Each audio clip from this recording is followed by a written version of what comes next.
So it says the solution of a three-term quadratic equation seems to have exceeded by far the algebraic capabilities of the Egyptians. By Newage Power in 1930, disclosed that such equations have been handled effectively by the Babylonians. And some of the oldest problem texts, for instance, one problem calls for the side of a square if the area less than the side is 1430. The solution of this problem, equivalent to solving x squared minus x equals 870, is expressed as follows. Take half of 1, which is 030, and multiply 030 by 030, which is 015.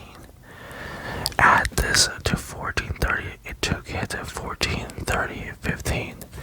This is the square of 2930. Now add 030 to 2930, and the result is 30. The side of the square. The Babylonian solution is, of course, exactly equivalent to the formula x equals the square root of b over 2, and then squared plus q plus b over 2. For root of the equation x squared minus b multiplied by x equals q, which is the quadratic formula that is familiar to high school students of today. In another text of the equation, 1x squared plus 7x equals 15 was reduced by the Babylonians to the standard type x squared plus bx equals q by first multiplying it through by 11 to obtain 11x squared, the entire thing squared, plus 7 multiplied by 11x equals 1845. This is a quadratic in normal form. And the unknown quantity y equals 11x, and the solution for y is easily obtained by the familiar rule y equals the square root of b over 2 squared plus q minus b over 2, from which the value of x is then determined. The solution is remarkable as an instance of the use of algebraic transformations. Until modern times, there were no thought of solving a quadratic equation of the form x squared plus bx plus q equals 0, where p and q are positive, for the equation has no positive root. Consequently, quadratic equations in the ancient and medieval times, and even in the early modern period, were classified under 3 steps. So we have one step here, which is x squared plus bx equals q. We have a second step, which is x squared equals bx plus q, or we have x squared plus q equals bx. All 3 are found in old Babylonian texts of some 4,000 years ago. Okay, 4,000 years ago. The first two types are illustrated by the problems given above. The third type appears frequently in problem texts where it is treated as equivalent to this simultaneous system, and then x plus y equals b, and then xy equals q. So numerous, let's do this. So numerous are problems in which one is asked to find two numbers with given their product, and either their sum or their difference, that these seem to have constituted for the ancients in both Babylonian and Greek a sort of normal form to which quadratics were reduced. Then by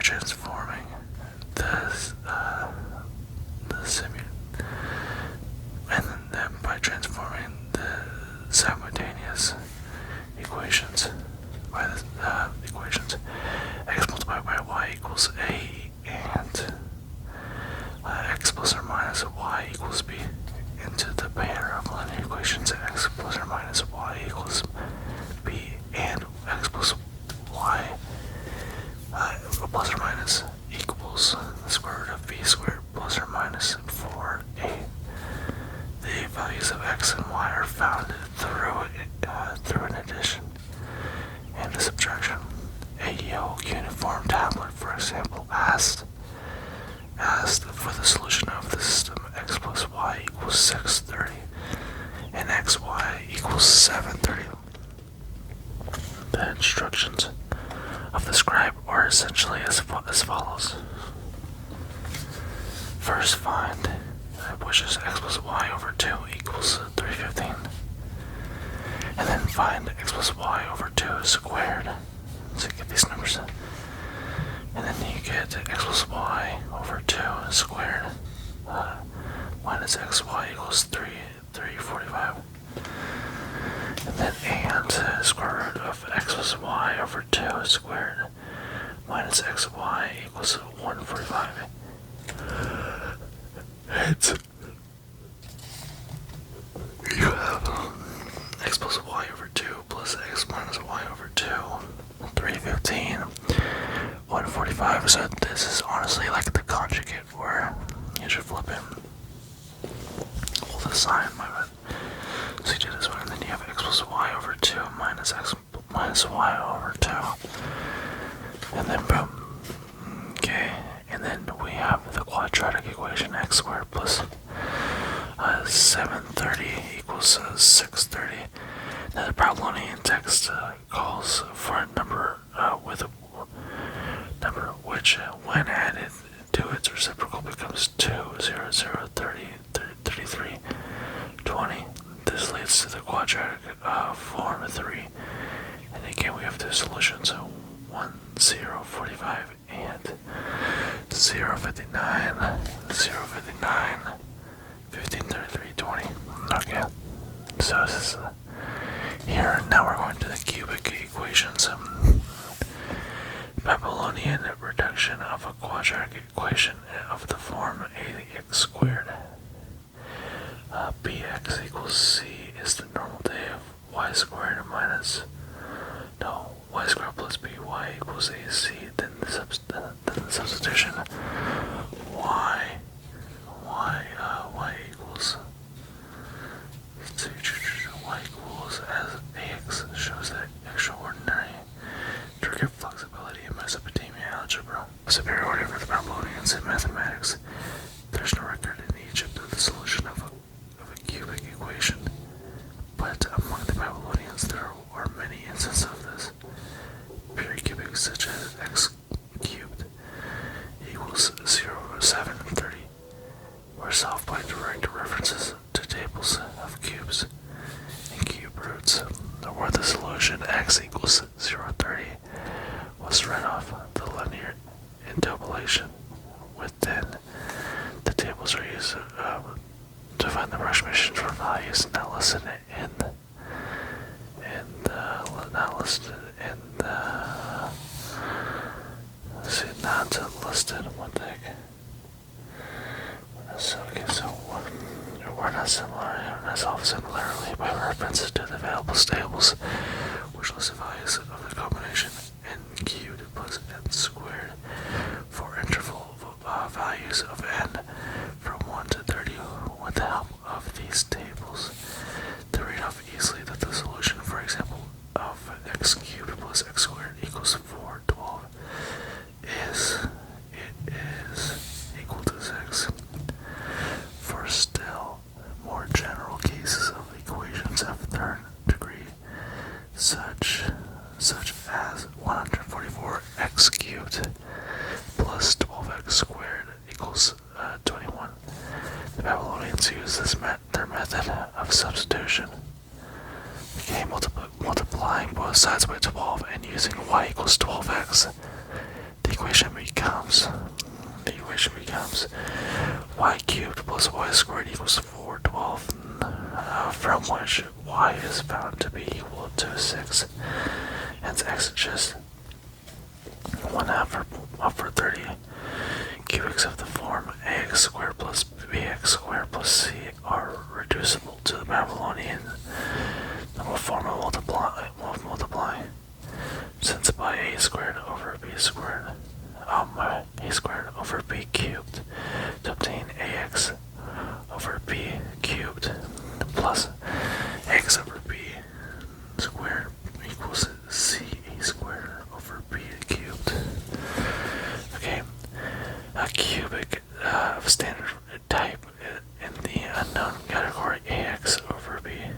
Okay, reading off from the tables the value of this unknown quantity, the value of x determined whether or not the Babylonians were able to reduce the general four-term cubic x cubed plus x cubed plus bx squared plus cx equals d. To their normal form is not known. That it is not too unlikely that they could reduce it, as indicated by the fact that a solution of a quadratic suffices to carry the four-term equation in the three-term from bx cubed plus x squared equals r, for which we have a screen. The normal form is really obtained. There is, however, no evidence now available that would suggest that the Mesopotamian mathematics actually that they actually carried out such a reduction of the general cubic equation. The solution of quadratic and cubic equations in Mesopotamia is a remarkable achievement to be admired, not so much for the high level of technical care as for the maturity and flexibility of the algebraic concepts that are evolved for the modern symbolism.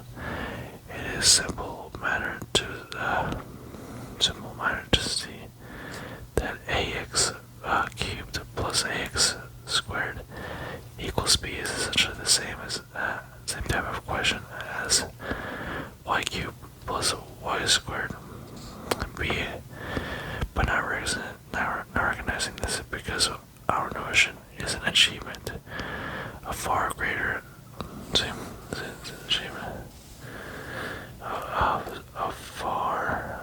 significance for the development to mathematics than even the greater significance for the development of vaunted propositional people in arithmetic that we owe to the same civilization. Let's see. That we owe to the same solution of civilization. Babylonian algebra has reached such an extraordinary level of abstract that the equations ax to the fourth plus bx squared equals c and ax 8 plus bx 4 equals c. Okay. And then the algebraic achievements of the Babylonians are admirable, but the motives behind this work are not easy to understand. It is commonly has been supposed that virtually all pre-Hellenic science and mathematics were purely illiterate, but some of real life situation in ancient Babylonian.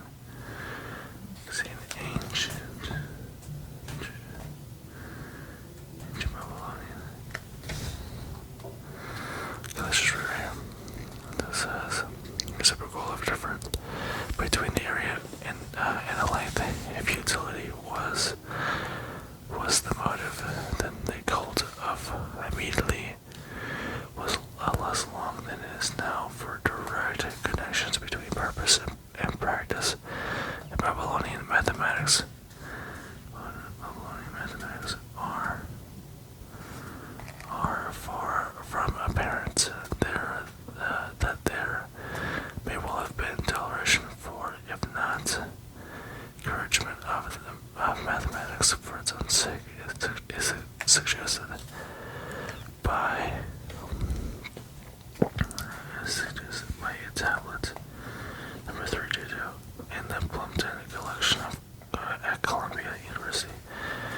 The tablet dates from the Old Babylonian period, ca. 1900 to 1600 BC, and the tab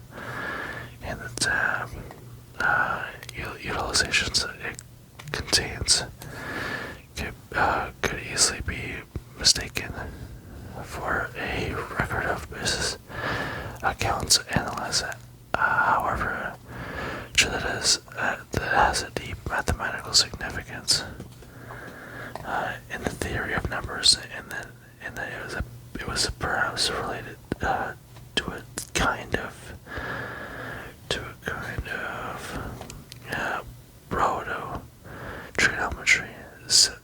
Plimpton 322 was part of a larger tablet, as illustrated by the break among the left-hand edge, and the remaining portion contains 4 columns of numbers arranged in 15 horizontal rows. The right clearly was simple to identify and order the items in the other 3 columns. Advantage as follows. So for this we have different columns. We have 159, 015, 159, 249, 1, and it goes all the way down. So we have the tablet is not in such an excellent condition that all the numbers can still be read, but the clearly discernible pattern of construction in the table made it possible to determine from context the few items that were missing because of small fractures. To understand what the entities of the table probably meant to the Babylonians, consider the right triangle ABC, figure 3.1. If the items in the second and third columns from left to right,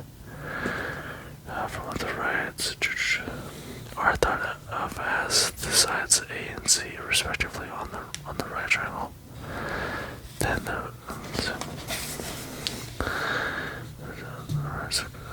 so A and C respectively the right triangle, then the first or left-hand column containing in each case the square of the ratio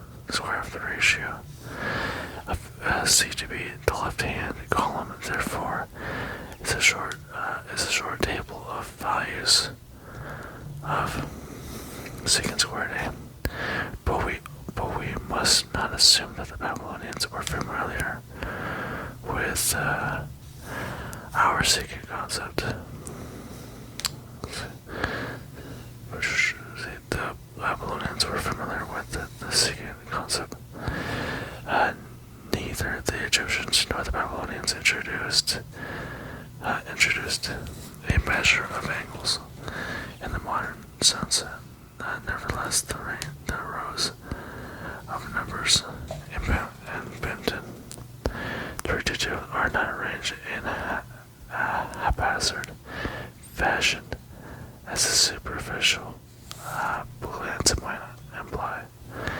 If the first comma in column 1 on the left is replaced by a semicolon, it is obvious that the numbers in the column decrease steadily from the top to the bottom. Moreover, the first number is quite close. It is quite close to secant squared to 45 degrees, and the last number in the column is approximately secant squared 31, with the receiving numbers close to the values of secant squared A, as A decreases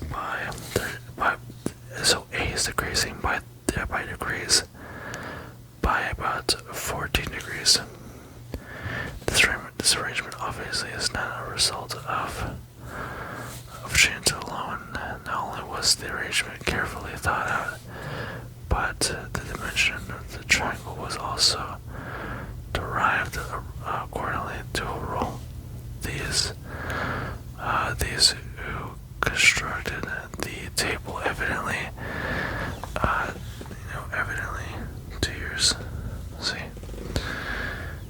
the arrangement obviously is not the result of chance, and not only was the arrangement careful throughout, but the dimensions of the triangle were also derived according to a rule. Let's see, according to a rule. And then, who constructed the table evidently began with two regular sexagesimal integers, okay, which we call p and q, with p and then q, and then formed the triple. The form of the triple of numbers b squared minus q squared and 2bq and b squared is greater than this is soccer ball too. Okay, let's see, the three integers thus obtained were really easily found to form a Pythagorean triple, which the square of the largest is equal to the sum of the sons. Okay, let's see here. Okay, very good. Thank you. These numbers cannot be used as a dimension of the right triangle ABC, with A equals B2 minus Q squared, and B equals 2BQ, and C equals B squared plus Q squared, restricting themselves.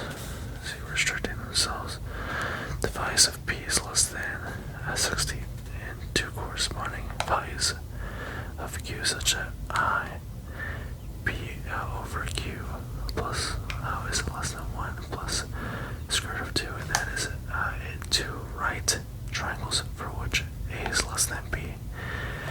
The Babylonians presumably found that there were just 38 pairs of textbooks. See, values of P and Q satisfying the condition. And for these, they apparently formed the 38 corresponding Pythagorean triples. Only the first 15 arranged in ascending order for the ratio P squared plus Q squared divided by 2BQ are only the 15 arranged in ascending order for the ratio are not included in the table on the table, but it is likely that the scribe had intended to continue the table on the other side of the heart of the tablet. It has been suggested also that the portion of Plimpton 322 that has been broken off from the left side contained 4 additional columns in which were tabulated the results of P, Q, C, and what we should now call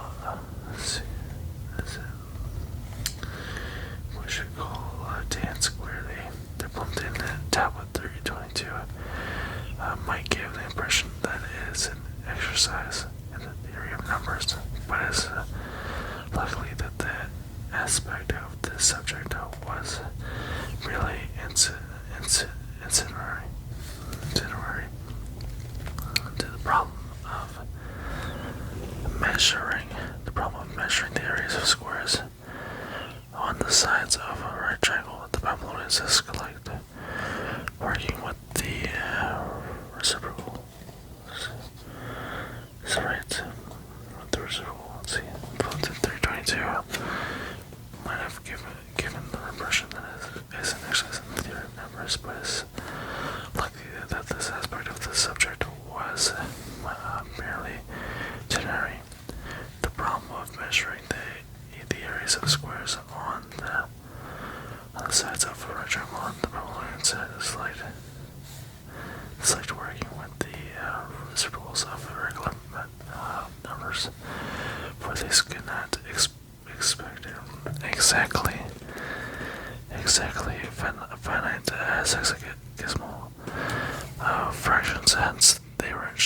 values of P and Q that should give them regular integers for the sides of the right triangles.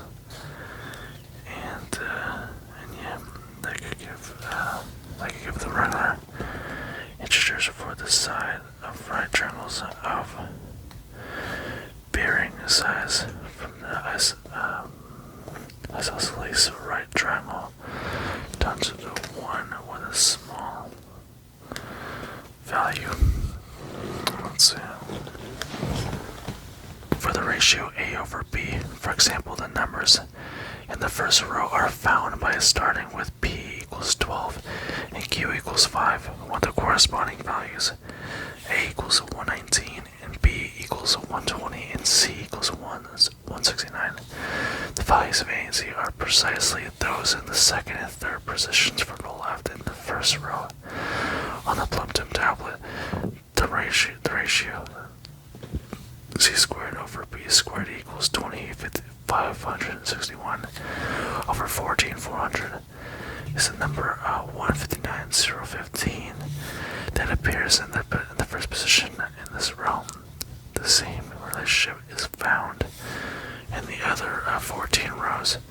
The Babylonians carried out the week so accurately that the ratio C squared over B squared in the 10th row is expressed as a fraction with 8 sexagesimal places, equivalent to about 14 decimal places in our notation.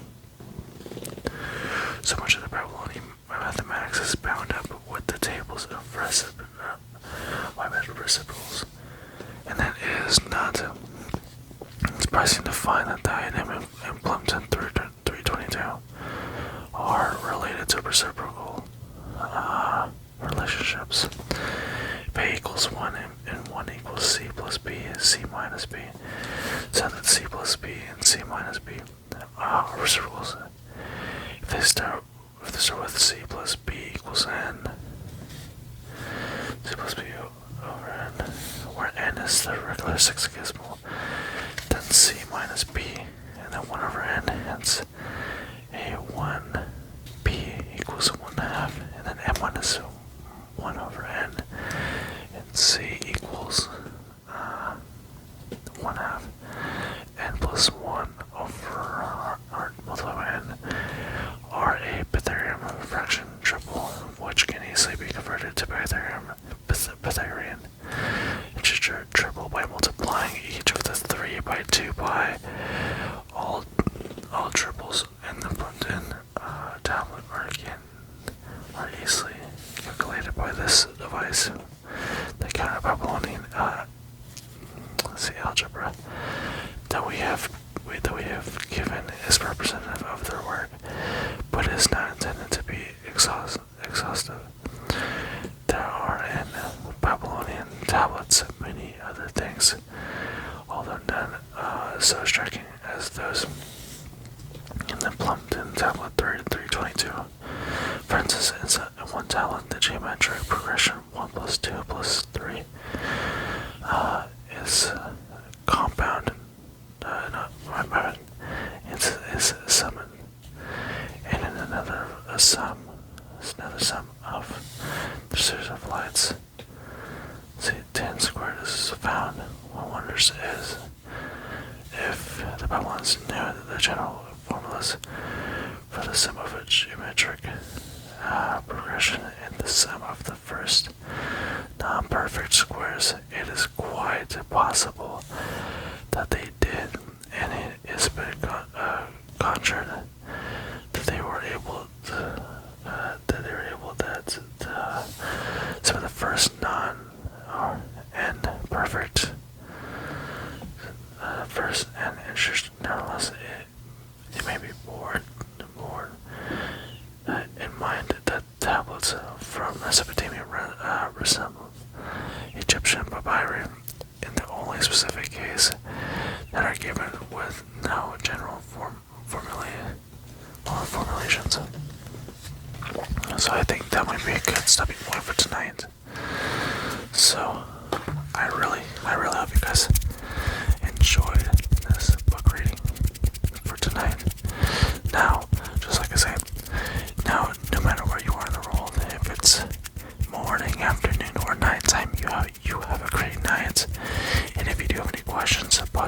comments and I'll answer them for you.